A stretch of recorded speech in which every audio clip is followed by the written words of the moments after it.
É mais sensível do que qualquer câmera. É tão individual quanto uma impressão digital. Pode revelar suas emoções secretas e, de fato, faz parte de seu cérebro.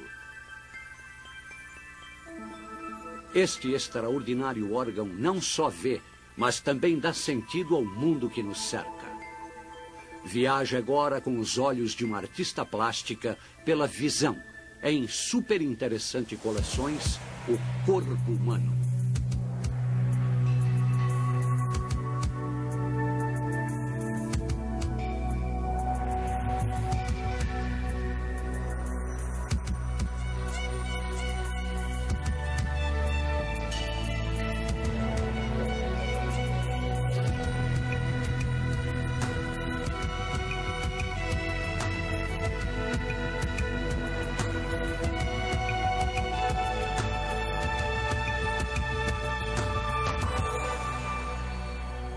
O corpo humano, a visão, janelas para o mundo.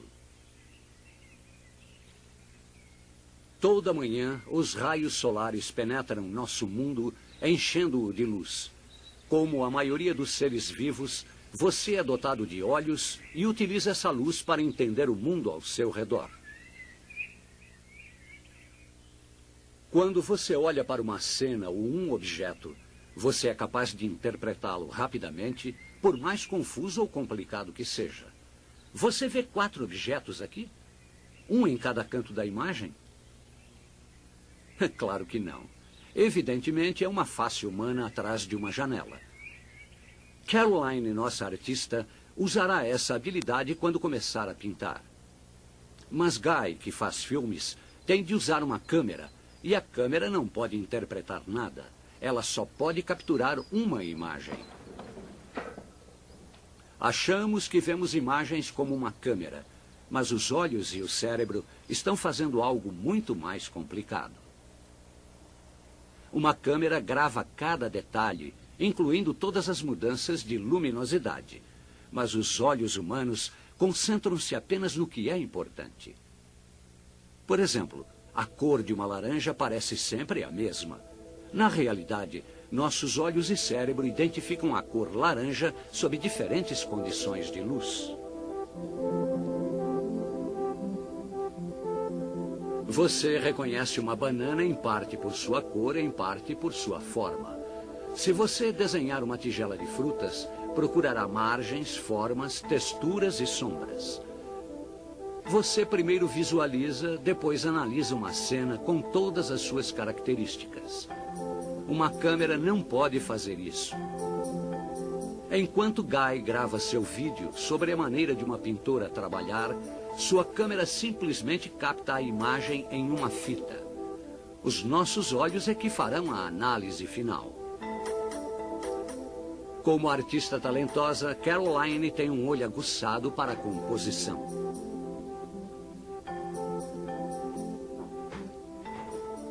O cérebro e os olhos dela sempre trabalham juntos para ver e interpretar o mundo. E é também por meio dos olhos de Caroline que, muitas vezes, as outras pessoas percebem a sua personalidade. Nossos olhos são uma janela para nossa inteligência, nossa consciência. Muitos dizem que é a janela da alma. Eles certamente revelam o foco de atenção de Caroline, mas também mostram quando ela está cansada ou distraída. Eles exprimem nossas emoções, nossos sentimentos de alegria, de raiva ou tristeza.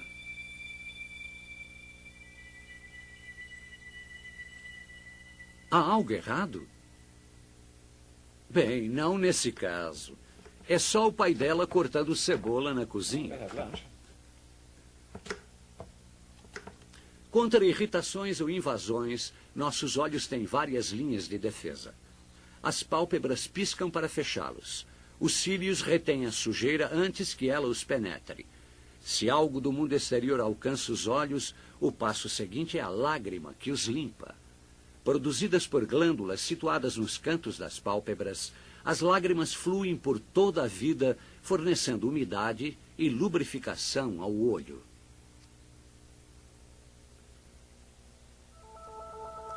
Outras glândulas na pálpebra inferior produzem óleo. Esse líquido especial forma uma camada fina e suave que protege toda a superfície do olho.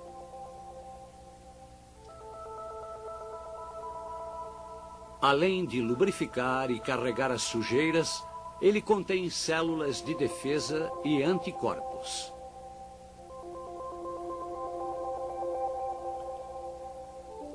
Nossas lágrimas raramente transbordam.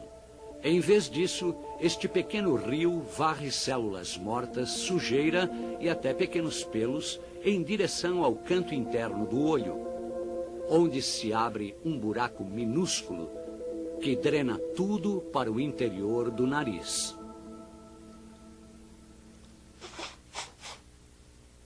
Você pisca por dia o equivalente a meia hora de olhos fechados. Caroline, satisfeita com seu esboço, passará agora para a tinta a óleo. Quanto mais ela se concentra, menos ela pisca. Todo olho é uma bola com 1 polegada de diâmetro e 9 gramas de peso. Sua rotação é comandada por uma combinação de 6 músculos.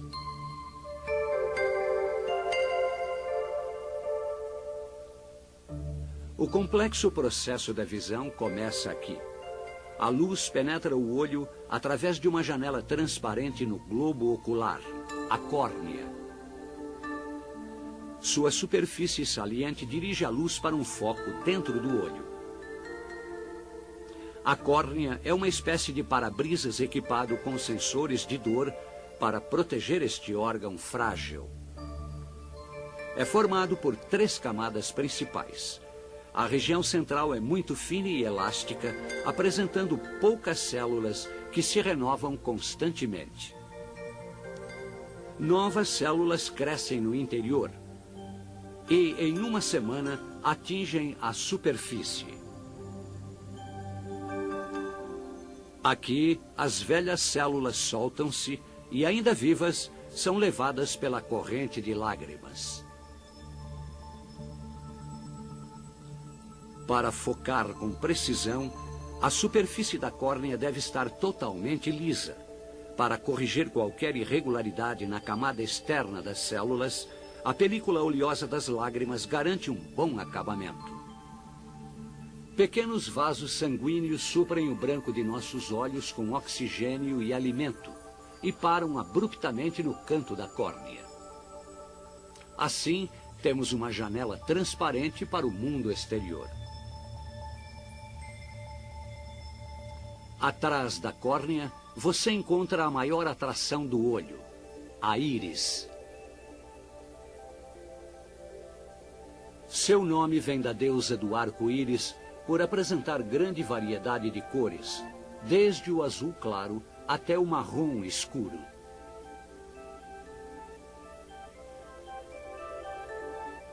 As cores são herdadas e não afetam o modo como o olho trabalha. A íris é uma marca de identidade com padrões de linhas e manchas tão pessoais quanto uma impressão digital. Aos olhos de um microscópio, a íris é uma obra de arte moderna. Fibras brancas e conjuntivas ligam as células coloridas a pequenos músculos que regulam o diâmetro da pupila.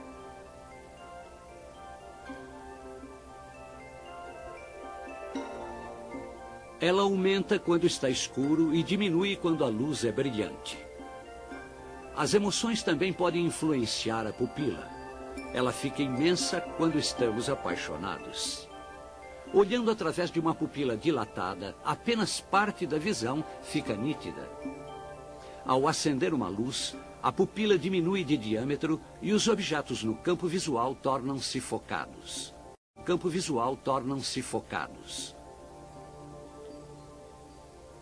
A íris é envolta por um fluido claro. Produzido por glândulas situadas atrás da íris, ele flui o tempo todo para alimentar partes do olho que não têm suprimento direto de sangue. O fluido corre através da pupila para banhar o interior da córnea. Atrás da íris, ele lava a lente do olho, o cristalino. Visto de dentro do olho, olhando para o exterior, está o cristalino, fino, amarelado, preso por fibras como uma roda. Todo cristalino envolto por um anel muscular. E esse músculo pode se comprimir e alterar sua forma, regulando o foco. O cristalino se torna mais curvo e espesso quando você foca de perto algum objeto. Infelizmente, a perfeição deste mecanismo não costuma durar a vida toda. Quando envelhecemos, as células no interior do cristalino começam a morrer. Congestionado por camadas mortas e inflexíveis, ele endurece. Depois dos 45 anos, muitos de nós temos dificuldades em focar objetos próximos. So, how's it going? Have some tea. Oh, thanks. What's next? I'm just putting in the shadows here to give some form. What do you use for that? Payne's grey and mauve. O pai de Caroline tem mais de 45 anos. Put some glasses on. Okay, so it's mauve, blue shade it says, right, okay, blue shade. You can see the picture better now too. Caroline ainda é jovem, não tem dificuldades em focar a sua pintura.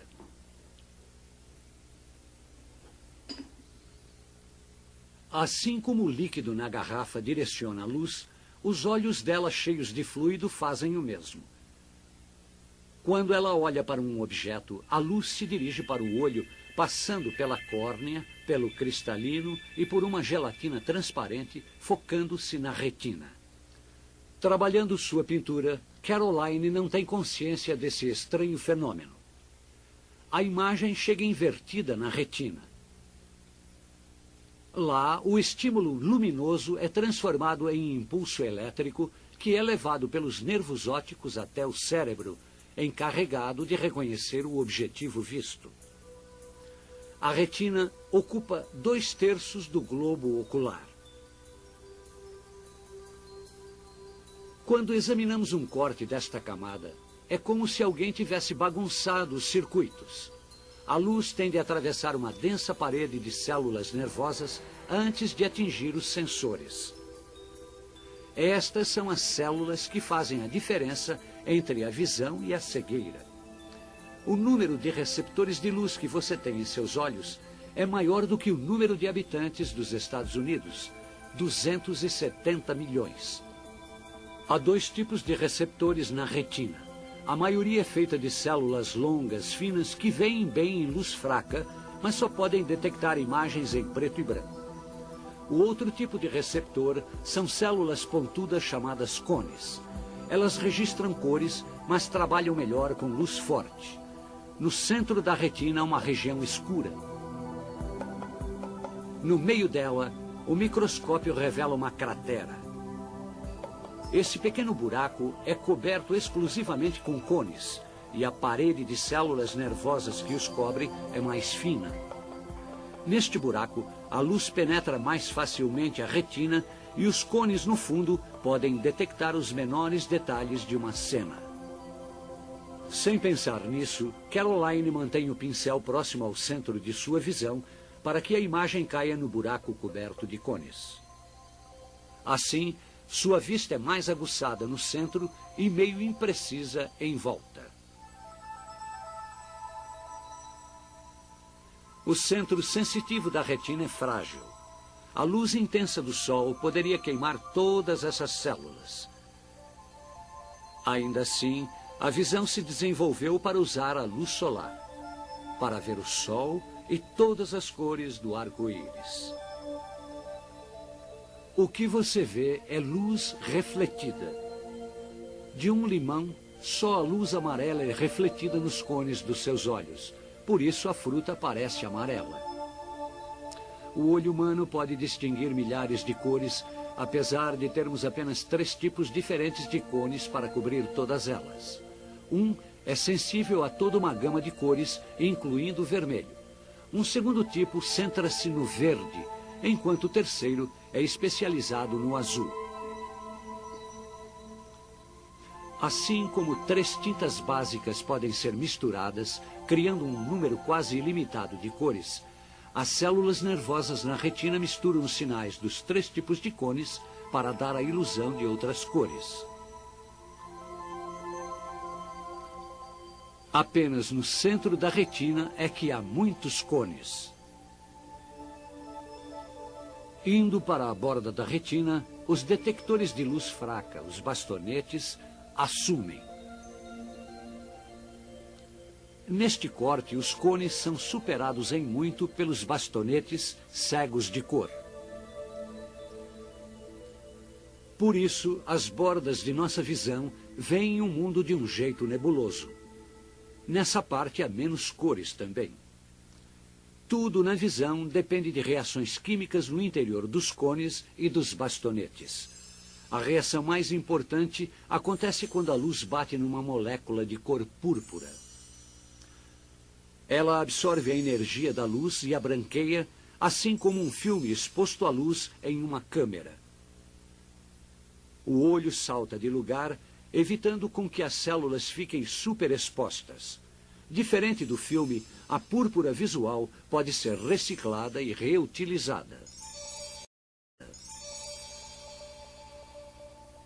O olho nunca fixa por muito tempo um mesmo ponto.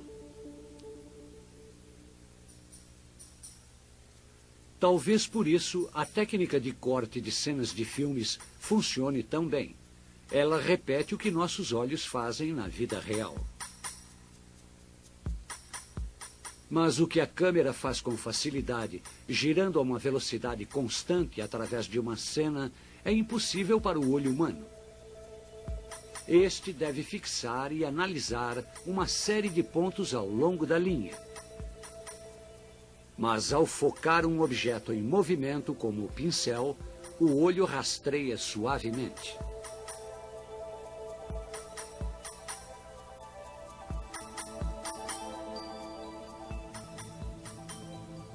Dentro do olho, bastonetes e cones transformam a luz em sinais elétricos que fluem através de uma rede de nervos. Mas todos esses nervos são mais do que apenas fios carregando mensagens ao cérebro. Como uma vasta rede de computadores, eles analisam os sinais para determinar onde estão as linhas e as bordas do que vemos.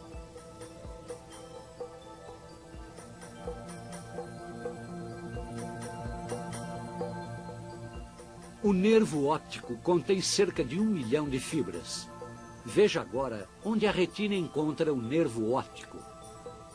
Para abrir caminho para todas essas fibras, existe uma pequena região na retina em que falta a camada de bastonetes e cones. É o chamado ponto cego, que deixa um vazio em nossa visão do mundo, como descobrirá Caroline. Feche um olho, olhe para um dedo e mova outro em sua direção. Há um lugar em que a ponta desaparece. Sua imagem foi projetada para o ponto cego. É realmente cego, não é fácil encontrá-lo. Olhando fixamente para o campo com um olho, o ponto cego sempre estará ali. Não o vemos porque uma função especial de nosso cérebro, como um programa de computador, sempre adivinha o que há nesse buraco, preenchendo-o.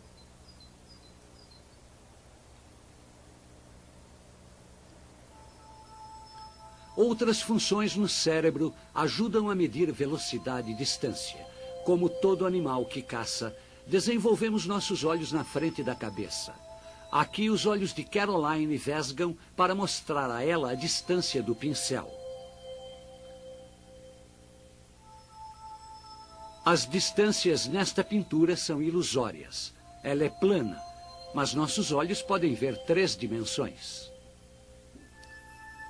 A câmera revela como.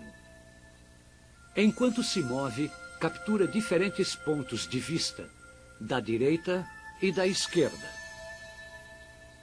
Nossos olhos também passam ao cérebro 2 imagens, mas este tem um programa que as combina.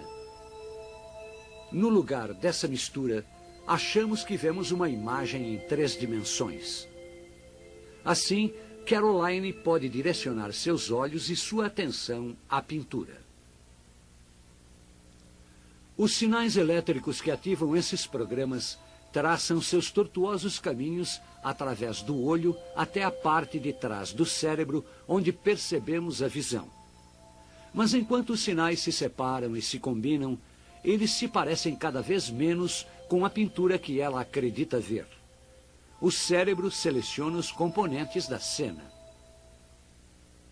Ela vê formas complexas, cores sutis, e deve ver e guiar o movimento de suas mãos em resposta a esses sinais. Uma parte do seu cérebro analisa a imagem e seleciona linhas e margens. Os sinais movem-se para uma segunda região que interpreta cores e movem-se de novo para detectar movimento, dando a cada estágio um maior sentido ao mundo exterior. Com tanta complexidade, o cérebro pode enlouquecer. Obviamente, isto é um triângulo equilátero branco. Não, na verdade, não passa de uma ilusão óptica. Olhe para ele do ponto de vista de Caroline. Os lados sequer são iguais. E o que é isto? Parece uma tranquila casa de campo.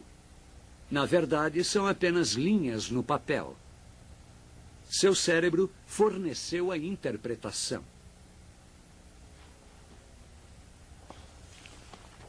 Isto é um vaso ou são 2 rostos? Você está diante de uma ilusão óptica quando há mais de um modo de interpretar o que o cérebro vê. Mas esses momentos de confusão são um pequeno preço por todas as vezes em que o cérebro acerta tudo. Aqui, a câmera apenas grava um objeto branco mudando de posição e tamanho. Nosso cérebro vê um cavalo em nossa direção. Nosso computador cerebral faz com que as cores permaneçam sempre iguais, mesmo se a luz mudar drasticamente.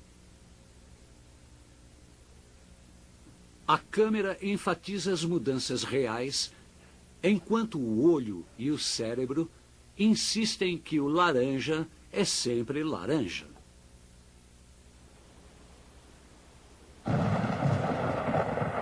Vimos que a percepção visual envolve sinais elétricos que passam por diferentes partes do cérebro. Registramos cor e luminosidade, detectamos movimento, identificamos formas e avaliamos distância, velocidade e tamanho. Vemos em 3 dimensões quando a retina separa a imagem em 2. O cérebro preenche o ponto cego e limpa o quadro. Quase num piscar de olhos, ele cria o que acreditamos ver. That it? E nossa artista sabe com absoluta certeza quando terminou de criar a ilusão da fruta.